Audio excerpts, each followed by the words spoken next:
Thanks for tuning in to our partner webinar brought to you by the National Association of Nutrition Professionals. This webinar is part of our NANP's partnership program, bringing you the latest information, education, products, and services from the holistic nutrition and wellness space. These webinars are recorded from a live event with a Q&A session for the attending audience. We hope you find this information useful and consider including our partners and their offerings in your life.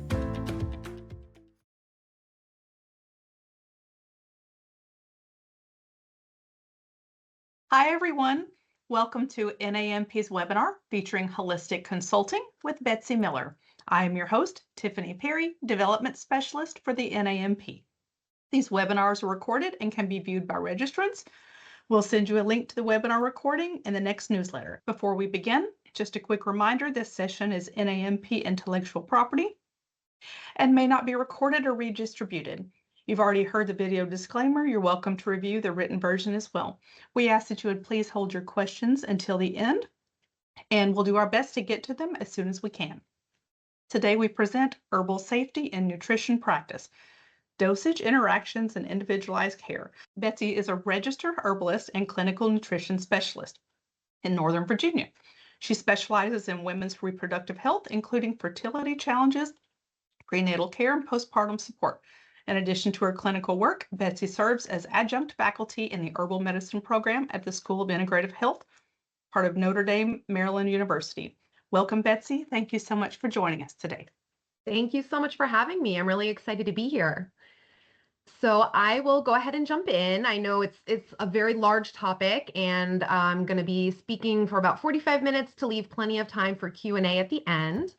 But I want to emphasize that this is not an all-encompassing course or overview of herbal safety, because this is such an in-depth topic.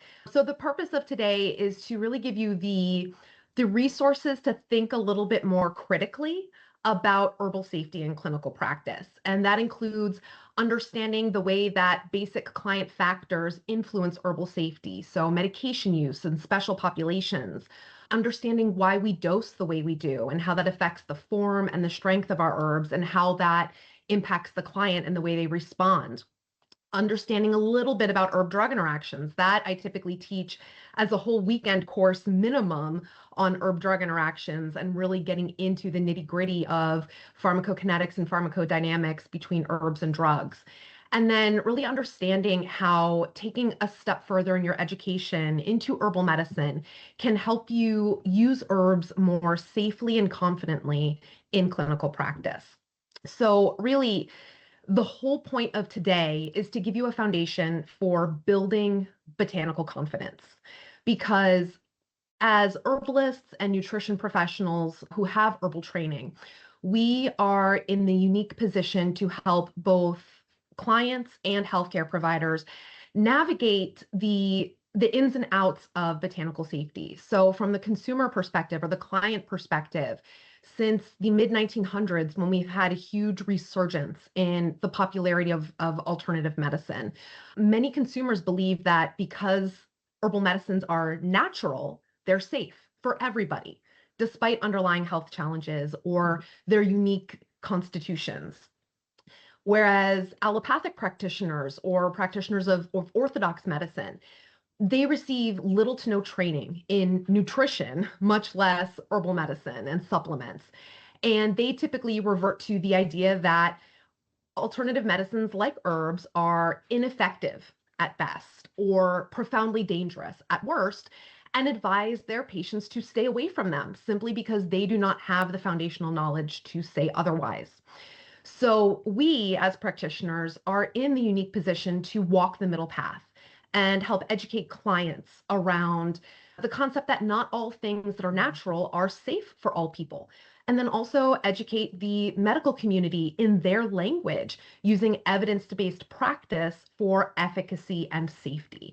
So that's really what botanical confidence means, is being able to assess these different aspects, client-specific factors, research and evidence, using clinical experience, and bring those together to walk into clinical practice with confidence using herbal medicine. So there are many client-specific factors. I like to start here because my favorite quote regarding health in general is that it is better to know the person who has a disease than the disease a person has. I know everyone focuses on the let thy food be thy medicine, but I think very much understanding the person, the client, is the most important aspect of clinical practice, whether or not we are a nutritionist, an herbalist, a medical practitioner of some other capacity. Knowing how to read a person is where the magic happens and where the safety happens. So, age, learning how to adjust the dosage of our herbal medicines for infants and children, as well as the elderly, because infants and children are not just small adults. They have very different metabolic processes and ability to handle inputs, just like the elderly. They are more sensitive to inputs. And I have a formula for you on an upcoming slide that I use for calculating dosage based on age for infants and children. Learning how to work with special populations. We're going to talk a little bit today about pregnancy in particular, but pregnancy and lactation, and learning how to, in particular, this is something I really, really emphasize, understand research related to special populations. So I'm going to touch on that as well. Understanding sensitivities and allergies, like individuals who are allergic to the Asteraceae family or the Daisy family or the Solanaceae family, and how that impacts which herbs that we can recommend for a particular client. Knowing how underlying health conditions impact dosage alongside pharmacodynamics and pharmacokinetics. So if you have someone walking into your practice with inflammatory bowel disease, how does that impact the way that they are able to absorb and assimilate not just nutrition, but herbal medicines as well? Does that mean we have to adjust dose for them? What are specific contraindications based on that underlying health condition? Nutritional status. This is a big one. So as we all know, being nutrition professionals, our nutrition status directly dictates our body's ability to process and clear medications. And this also includes herbs. So deficiencies or excesses in macronutrients and micronutrients is going to alter the activity of our liver enzymes. It's going to change our blood protein levels. It's going to disrupt gut function. And this all significantly shifts the balance between a drug or an herb's therapeutic efficacy and toxicity. Nutritional status can also impact the efficacy of our herbal interventions. So, for example, if you want to start working with adaptogens or nervines for anxiety, for depression, for related mood disorders, or nervous system imbalances, they will only be able to accomplish so much in the face of B vitamin deficiencies, magnesium deficiencies. So being able to combine your skills as a nutrition professional with understanding nutrient deficiency is going to significantly improve your ability to safely and effectively apply herbal medicines in clinical practice. And this is exactly why nutrition and herbs are the perfect example of integrative health, because nutrition is the foundation. I often say that herbs are pure magic. They are amazing. However, they can only do so much if the foundation of nutrition isn't there. And that's why I've done both paths, the herb path and the nutrition path, because I've seen herbs in practice in the absence of nutrition and herbs in practice in partnership with nutrition.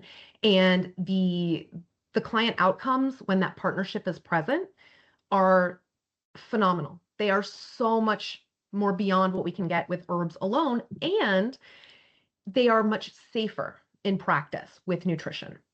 So the herbs are really that nudge that gets the client to the therapeutic finish line, so to speak. But the nutrition is what sets the stage for that success to happen.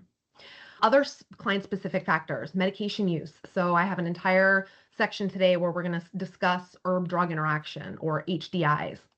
Our wonderful single nucleotide polymorphisms. I just finished my nutritional genomics class as part of my doctorate program, and just the number of rabbit holes I went down understanding SNPs and how that impacts herb and drug metabolism was fascinating. So we're not going to get too much into the complicated world of SNPs today, but they do absolutely impact safety. And I have one particular example that I'm going to talk about later on in the class.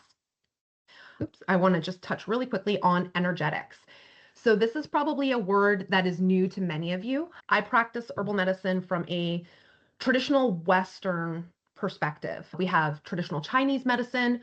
I don't know much about traditional Chinese medicine. I know that there's qi and it moves and it can get stuck, and that's pretty much the extent of it. There's Ayurvedic medicine, and we do have a system of traditional Western herbal medicine rooted in the four humors of sanguine, choleric, phlegmatic, melancholic.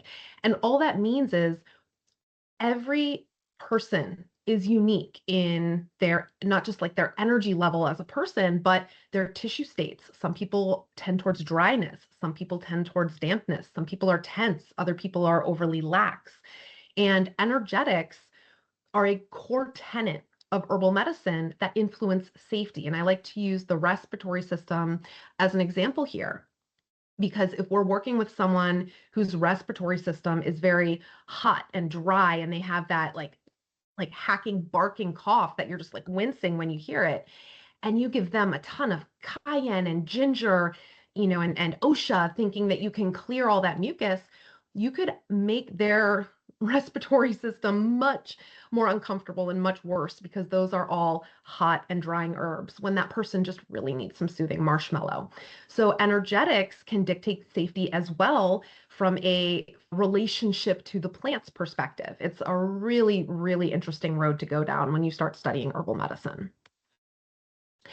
So touching briefly on the client-specific factors around age and special populations. So age, there are two rules that I recommend for working with infants and children. So Freed's rule is what I recommend for infants and up to 2 years of age. And Young's rule is what I recommend for children who are ages 2 to 12 years of age. Now, there is a little bit of wiggle room here that I like to, this is where constitution and energetics and assessment come into play. That my children, I make very large, robust, healthy boys. It's my Scottish ancestry. And my 7.5-year-old right now is about the size and size of a 12-year-old. I mean, he's wearing size 12 to 14 clothes. And he is muscular and healthy and vibrant and full of life. So I'm already dosing him with certain herbs at more of an adult dosage and not holding him to Young's rule, because he's healthy, robust, and big, and he is ready for those dosages. My youngest, he was born with a couple of congenital health disorders that I've been treating with herbs since he was 6 weeks old. Despite those challenges, he has always been otherwise robust and healthy. So at 18 months, he was closer to the size of, 2.5-year-olds. So I started dosing him with Young's rule prior to age 2. So this is where assessment skills more dictates these rules. They are not black and white. So we have to apply intuition and assessment skills to these foundational rules. But these are great places to start.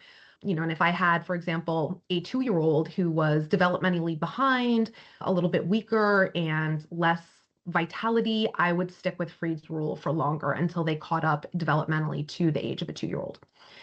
With special populations, I teach a whole class on working with women who are pregnant and lactating those populations, because that's my passion, my specialty. And when you are new to using herbal medicine, my rule of thumb is that you avoid the use of herbs, especially in pregnancy, unless they are absolutely needed. There are a few exceptions here. There are always exceptions to the rule for the most part. There's a tea that many of you probably have heard of in clinical practice if you work with pregnant women, called the Nora tea, Nora, which is nettle, oat straw, raspberry, and alfalfa. And that is generally well tolerated. Many, many midwives and doulas use that frequently in their practice to support their pregnant patients. That being said, I have seen raspberry leaf induce uterine contraction in the first trimester that can be really scary, not necessarily harmful, but scary. So I tend to avoid raspberry leaf until later in the pregnancy and stick to nettle and oat straw and alfalfa, because those are food-like herbs. We're going to talk about a spectrum of food to drug coming up.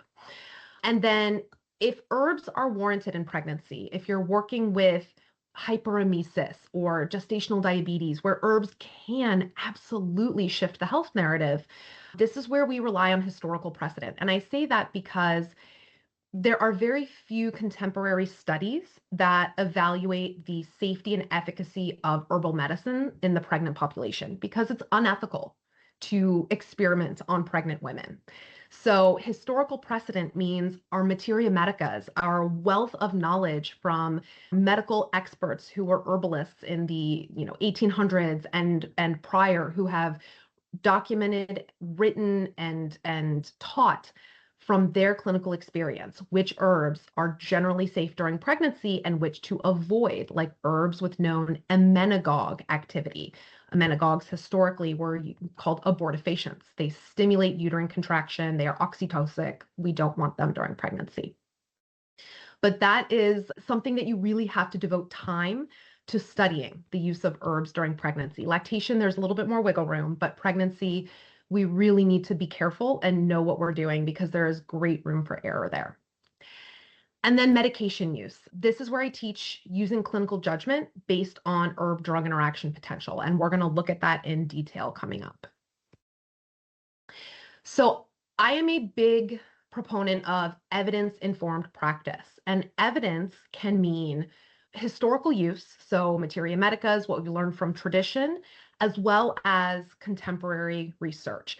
And research literacy is something that is incredibly important in herbal medicine and something that I teach at the university and the other programs where I teach because there is a lot more. Did that advance on me? It did. Okay, we'll just go ahead and advance the slide. That's okay.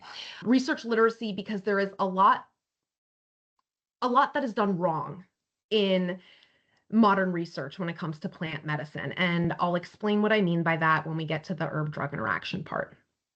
So when I talk about evidence-informed practice, there are some known safety issues that we have to educate ourselves around in order to use plants safely in clinical practice. Understanding the difference between an adverse effect and true plant toxicology is important, and it's a skill that you develop over time as you study plants. So adverse effects, those typically occur at normal prescribed therapeutic doses. They are typically unexpected and usually unpreventable. We don't know it's going to happen.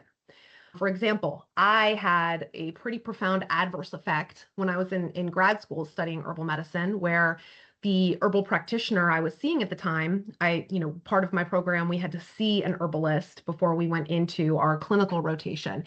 And I wanted more support for cognitive function. I was tired from being up studying late and felt like my brain was a little foggy.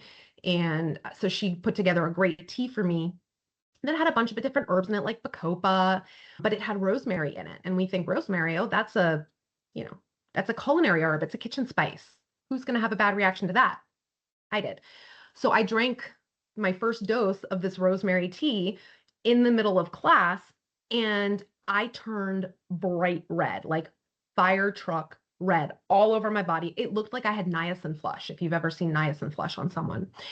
And who would have expected that to happen? So that was a true adverse effect. Rosemary is not a toxic plant, especially at culinary or tea-based dosages. So again, they are typically unexpected, unpreventable, can be scary, but we can navigate them.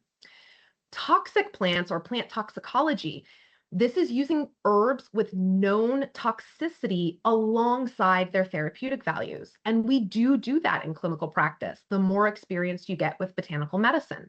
And we're going to look at a spectrum really quickly that gives an example of what I mean. But this requires careful study of plants, their dosage guidelines, and their impact on those patient-specific factors.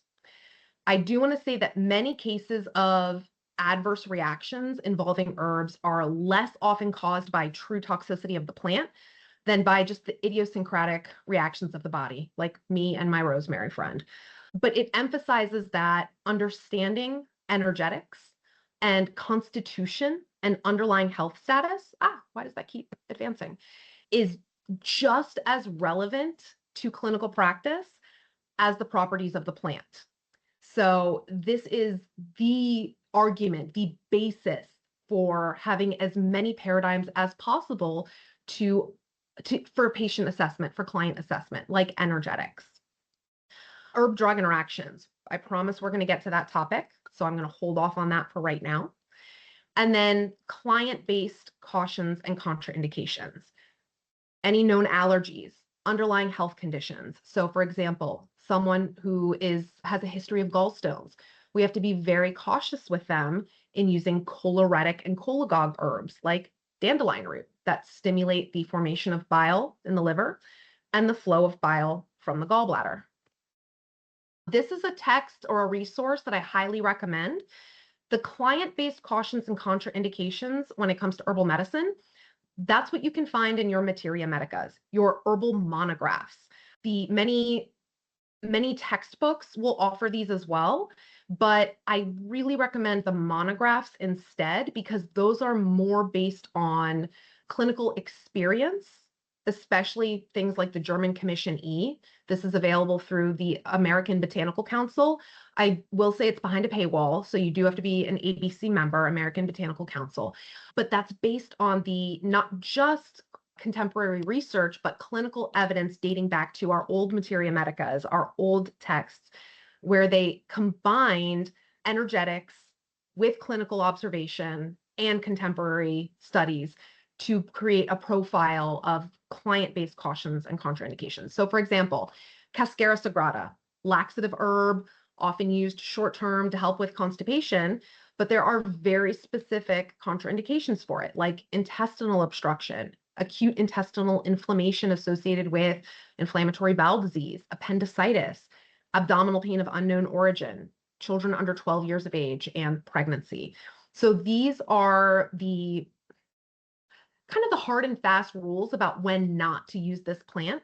And these are best found in monographs like those available on the German Commission E, ESCOP monographs, the European Cooperative on Herbal Safety. That's where I recommend going for those specific plant-based cautions and contraindications for each individual plant that you're learning. So this is one of my favorite quotes outside of the, it's better to know the person that has a disease.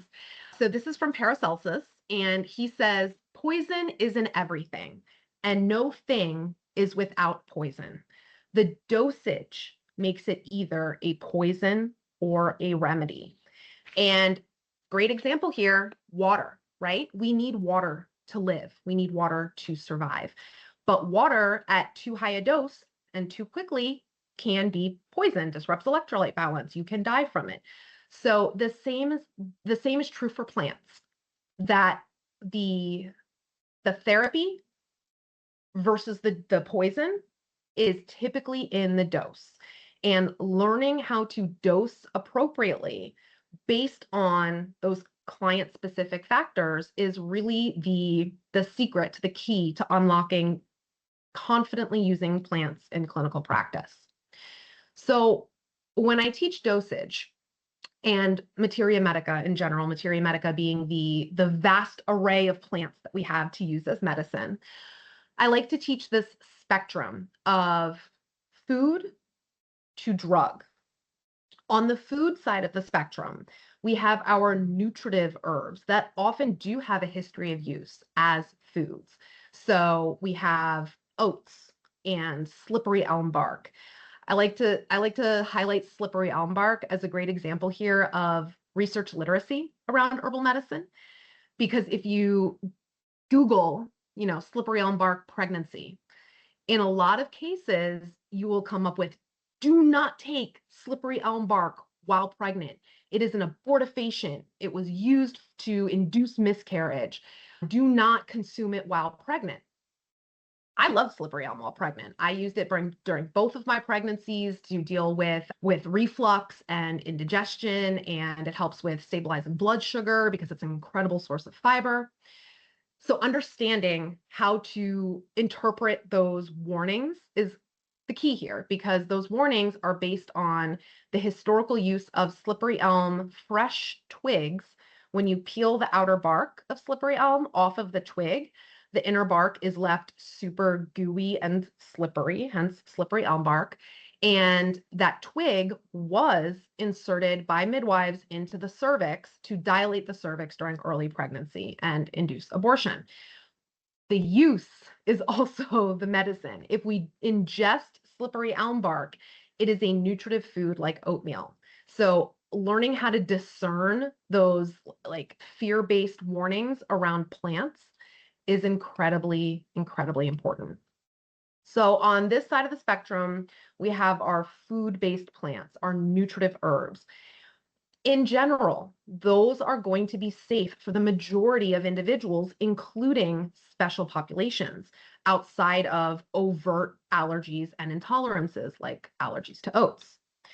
Then we start moving down the spectrum towards food-like medicinal plants, burdock root, dandelion root. They have a history of use as food as well as medicine, but we're not going to eat an entire bowl of pickled dandelion root. I love pickled dandelion root or pickled burdock root. If you've never eaten it, phenomenal. They are incredibly rich in inulin. So if you're working on shifting microbiome, working with dysbiosis and supporting, gut flora, eating pickled burdock root and dandelion root is one of the best therapeutic strategies there. But we're not going to just sit and eat an entire bowlful the way we would with oats. So we're starting to get more down the spectrum of food like medicinal plants, and that dosage, again, the poison is the dosage, is decreasing. If we were to eat an entire bowl of pickled dandelion root, we'd probably end up with very uncomfortable gut, a lot of trips to the bathroom. So our dosage is starting to decrease. We have our culinary spices like turmeric and cinnamon, where we know that cinnamon can help lower hemoglobin A1C. It supports insulin sensitivity, but we're not going to take it in the same doses even that we would do of dandelion root or burdock root. Our dosage is decreasing. We have our adaptogens like ginseng and ashwagandha. For an herb to be considered an adaptogen, it has to be safe for the general population with no significant adverse effects over a long period of use. But again, dosage is decreasing because we are not consuming it at the amount that we would a food-based herb. And then we get into our lowest dose herbs, our gentians, our pulsatillas that often we're taking by the drop of a tincture, not in, even grams of tea. And then at the very other end of the spectrum, we have our isolated compounds like isolated curcumin, artemisinin from our wormwood, digoxin from our foxglove. And these more resemble and have the same therapeutic window approach as pharmaceuticals, as drugs, rather than foods. And I like to give the example here of curcumin versus turmeric. I'm not sure how many of you saw this in the news. I don't know, maybe a month or two ago. I have no sense of time right now with two small children and getting my doctorate. I have no sense of time. But a couple months ago, there was a big story in the news about a woman who got a turmeric supplement from Costco and ended up in the hospital almost to the point of needing a liver transplant. And the supplement that she would, and then everyone started freaking out about taking turmeric. I had, clients email me saying like, should I be taking this? Am I going to lose my liver? It was a fun time. But the supplement that she was taking was a U-theory supplement that was dosing curcumin, isolated curcumin at around, it was 3,000 to 4,000 milligrams a day of curcumin itself. And to put that in perspective, turmeric, the whole root or rhizome, if I'm being botanically accurate, the whole rhizome that we give, including those curcuminoids, we're giving that whole rhizome at a dose of 3 to 4 grams a day, typically. And she was taking an isolated compound. There were likely other factors here, like some of those single nucleotide polymorphisms that made her liver less able to metabolize curcumin safely. But that dose she was taking more closely resembled a high dose pharmaceutical than a whole plant medicine. So this is just the perfect illustration of that spectrum of food-based medicine or whole plant medicine to isolated drug, and why when we're just starting out, studying herbal medicine, I really recommend focusing on whole plant medicine before we get into these lower dose or more drug-like compounds. Okay, herb-drug interactions and evaluating the evidence. This is such a fun topic. I'm going to take a quick sip of my drink here. So there is a lot to unpack with herb-drug interactions. And again, we're not going to unpack it all today because this is a whole course, honestly, in and of itself. But what I like to address with herb-drug interactions is being able to critically evaluate the level of evidence to make informed decisions in clinical practice. So when I think of herb-drug interactions, I divide them into one of three primary categories: clinically relevant or clinically established herb-drug interactions. We have seen this herb impact this drug or class of drugs in a clinical study or in a case report. It has happened and often has happened more than once. It has been replicated. So clinically relevant or established herb-drug interactions.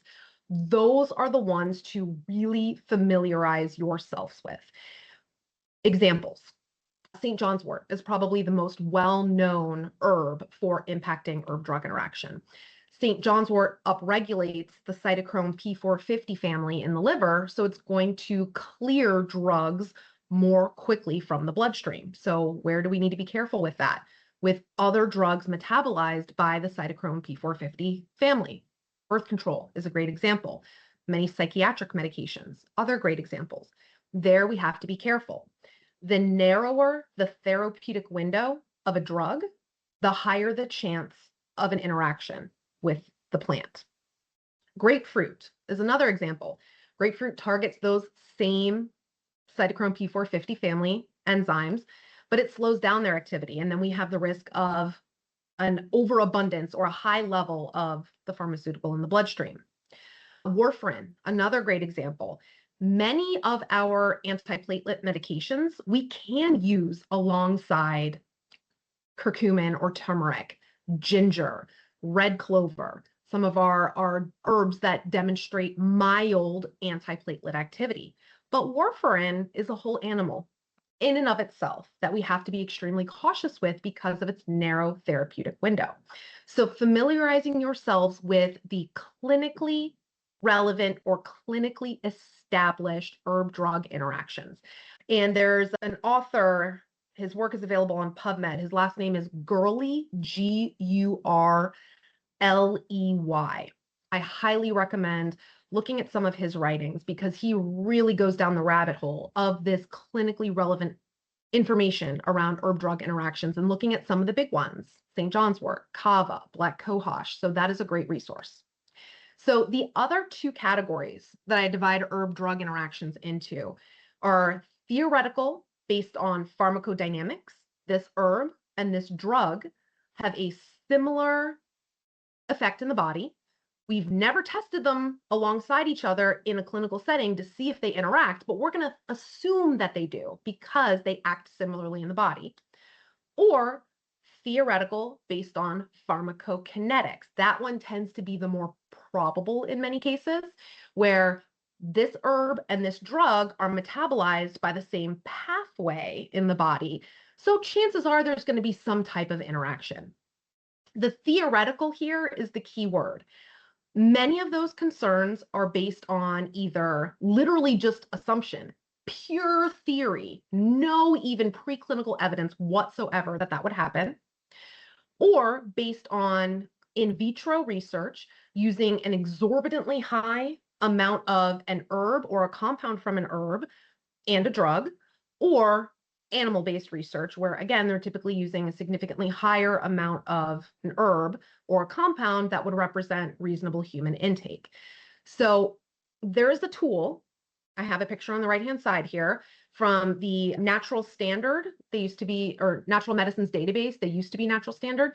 And they have this like really cool interactions checker, where you can put in all the pharmaceuticals, because the reality is we live in the era of polypharmacy now. Very few clients coming into your practice are going to be completely pharmaceutical free.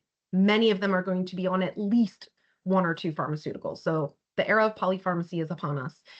You can put all of their pharmaceuticals into this interaction checker alongside the herbs that you are considering for them.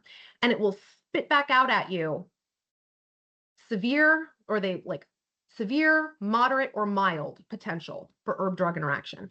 And this is where literacy, the research literacy component, I always bring it back to that, comes into play, because this tool does not discern between clinically relevant, so clinically established interaction, or theoretical. It will even class interactions as severe when, if you actually look at the study they're citing for that severe interaction, it was, 10 grams of curcumin given to a rat at the same time as XYZ medication, and it doesn't represent reasonable human intake. So we still need to think about those theoretical interactions, assess based on our individual clients, what is the potential for interaction here, and make a clinically or a research-informed decision. It doesn't mean that all herbs and all drugs would be contraindicated with one another, even if there are theoretical contraindications there. It means we have to think about what is the evidence for that potential interaction and how realistic is that interaction.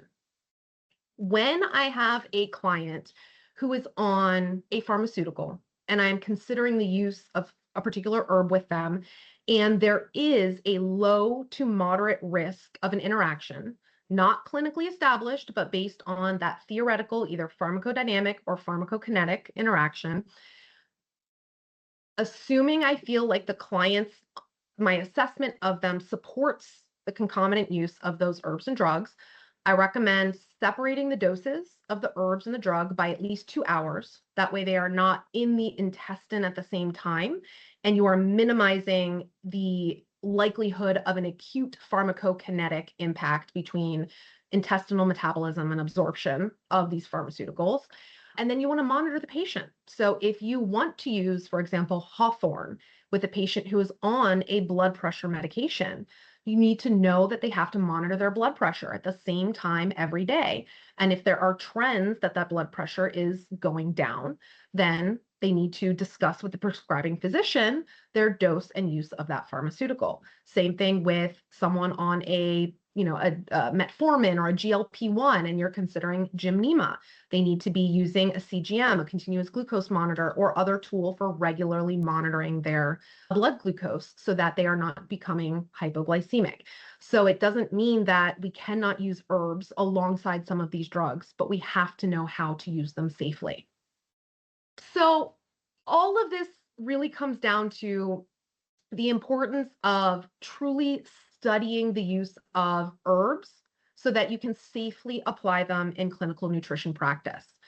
When we study plant medicine, we learn how to work safely with the special populations like infants and children, the pregnant and lactating populations, so that we can confidently use herbs and minimize the risk. We can go on an amazing journey and deep dive into energetics and constitution and how that informs our choice of herbs. And what I mean by that is when I work with a client for anxiety, I can have 3 different clients come to me with the same, allopathic diagnosis of anxiety, but they're going to leave with 3 very different individualized formulas because they experience anxiety differently. One client experiences anxiety as paralyzing fear. Another client experiences anxiety as anger and outbursts.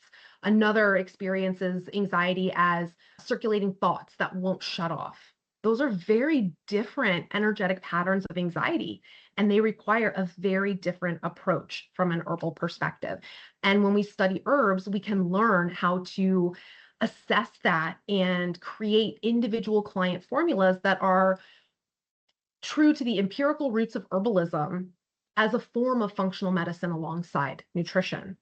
And we can learn how to navigate the traditional literature, our old materia medicas and the contemporary research coming out about herbs to create the strongest approach to herbal medicine, which is evidence-based individual client protocols. So when we take that study and apply it in clinical practice, we see the synergy happen and the magic. So a great example is I work a lot with, like I said, women's reproductive health. And one of the conditions that I see most, because I do a lot of fertility work, is what used to be called PCOS. Now it's PMOS, which love that change, polyendocrine metabolic ovarian syndrome.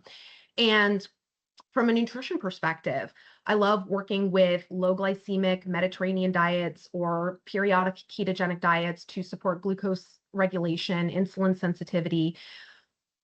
But then we also have combinations like licorice and peony that can normalize the LH to FSH ratio that support maintaining estrogen levels while reducing testosterone levels.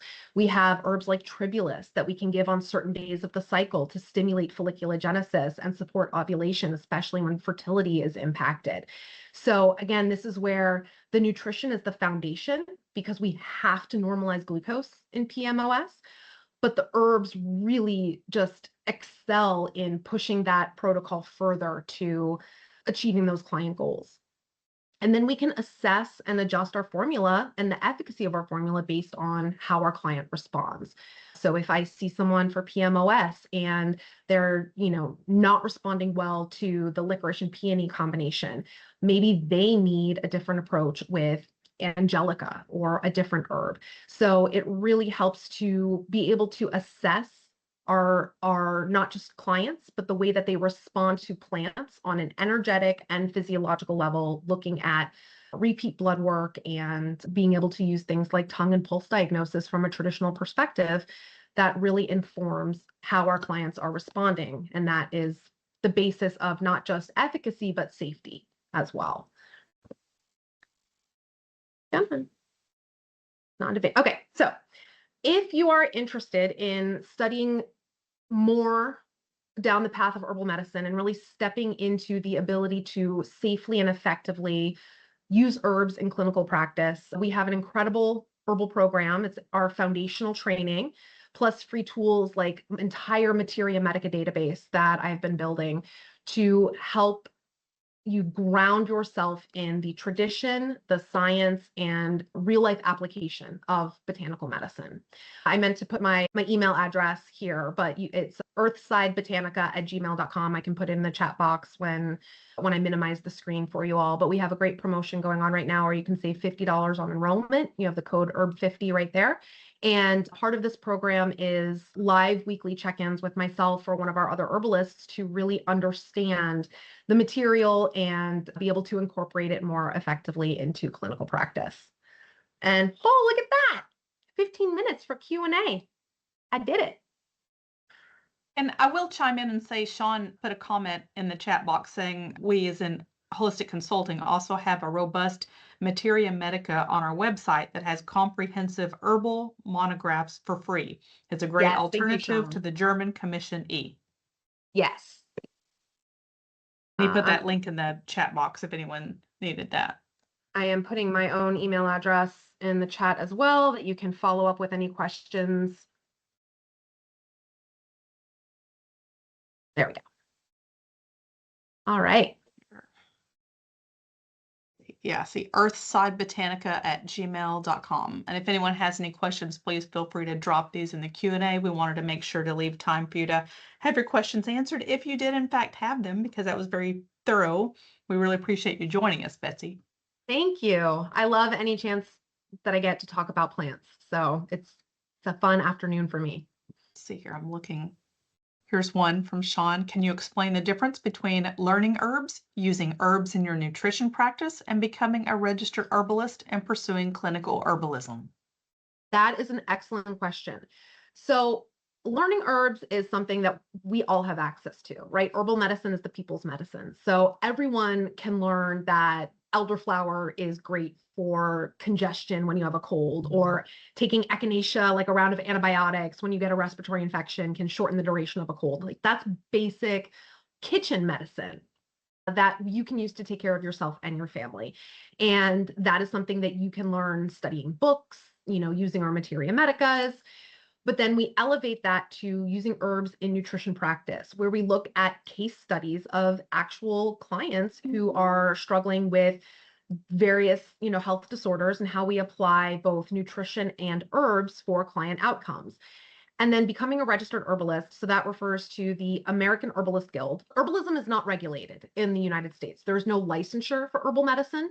There is no governing body of herbal medicine. So we have essentially self-organized into a guild, and there is a registered herbalist status that represents a level of clinical competency, that you have achieved a certain number of hours in herbal education and a certain number of supervised clinical hours as a practitioner to achieve that RH credential. And that really is our highest level of clinical competency in the United States. Great question. Okay, next question. Can you discuss how dosage considerations differ between teas, tinctures, capsules, and standardized extracts? Excellent question. So the form of the herb absolutely influences the dosage, but not to the degree that many people think. So if I have let's say I want to do dandelion root, and I want someone to take 1 gram of dandelion root with their meals to support digestion and absorption. I can give that 1 gram as a decoction, meaning they have to simmer the root for 30 to 45 minutes and drink that as a tea with their meals. Or if I have a 1-to-1 tincture, meaning 1 gram of herb is represented in 1 ml of liquid, then they could take 1 milliliter of a tincture before meals and get that same approximate dose as they would with the tea. And I say approximate because our solvents determine what constituents are extracted from plants. So water is going to extract a particular set of constituents, and tinctures that combine alcohol and water are going to extract slightly more. So you might actually have a slightly different phytochemical profile with a tincture than a tea, but you can still accomplish the same relative dose as long as you are using standard measurements. That's why I never take a teaspoon of this, elderflower and make a tea out of it. A teaspoon of elderflower and a teaspoon of dandelion root, totally different measurements, because dandelion root is heavy and dense. Elderflower is light and fluffy. So one could be 10 grams and one could be a ½ gram. So as long as we are staying consistent with grams and mils, you can accomplish the same dose with a tea, a tincture, and a capsule. Standardized extracts, though, is where it gets a little bit different, because those have been, what the word says, standardized to represent a particular constituent amount within that dose. So if we take curcumin and turmeric, for example, if I'm telling someone to take, 1 gram of turmeric as a capsule, just a powdered rhizome stuffed into a capsule 3 times a day for managing inflammation, that's great. If I'm telling them to take, 1 tablet of MediHerb turmeric forte 3 times a day, that's standardized to have a specific amount of curcumin. So you are going to accomplish potentially a higher therapeutic effect with a standardized constituent, or be able to use a slightly lower dose of the whole plant when it's been standardized to have a higher amount of a constituent. So standardization is really where you start getting into the biggest difference between those forms. But teas, tinctures, and capsules, as long as they're not standardized, you can replicate the same dose across forms. And it really comes down to solubility. There are some herbs that make no sense as a tincture, and patient preference.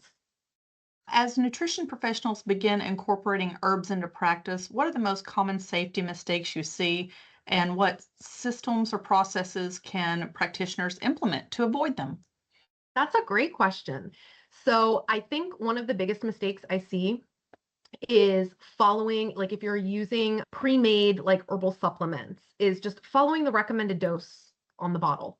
And the reason I say that is the dose on the bottle from most herbal manufacturers represents the lowest possible dose that might have a therapeutic effect without an adverse effect in the majority of the population. And I find those, just following the dosage on the bottle to be essentially kitchen sink herbalism, thinking that this dose is going to be applicable to every general person that comes through my clinic. And it doesn't personalize the herbal medicine. And that presents an issue with both safety and efficacy, that in many cases, you're dosing too low to have a therapeutic effect. So that's why we often see people take, 2 capsules of echinacea when they feel like they're coming down with a cold and think herbs don't work because it didn't do anything, because they didn't dose appropriately. But it also presents a safety concern because with special populations like individuals with inflammatory bowel disease or individuals with energetics that don't match the herbs in the formula, we risk aggravating an underlying condition or an underlying energetic pattern. So in order to avoid those types of either lack of efficacy or aggravating underlying health conditions or energetics, it comes down to studying the plants and learning the plants and learning the energetic assessment techniques that match the way herbs are meant to be used, because herbs are really not meant to be used in a you take this for that paradigm. Like, they're not drugs in that sense. They are meant to match the person and the individual health experience and not a disease pattern, if that That's makes a great way to explain that. Well, Betsy, Yeah. thank you so much for joining us today and bringing us your knowledge and your enthusiasm on this topic. In addition to thanking you, I want to make sure to remind everyone that this presentation can be viewed via the link that will go out in the next newsletter. Again, thank you so much for joining us today. This looks like this brings us to thank the end of our you. discussion. Well, thank you so much for having me. I loved being here. And again, feel free to reach out to myself or Holistic Consulting for any questions. And again, thank you for joining. You have a wonderful day. Thank you. You too. Thanks. Bye. Bye. The information presented in this webinar is for educational purposes only. Please note that holistic nutrition professionals do not diagnose, prevent, treat, cure, prescribe, manage, or heal diseases or medical conditions. They are also not licensed in any state and work with clients, not patients. There are no continuing education credits associated with this webinar.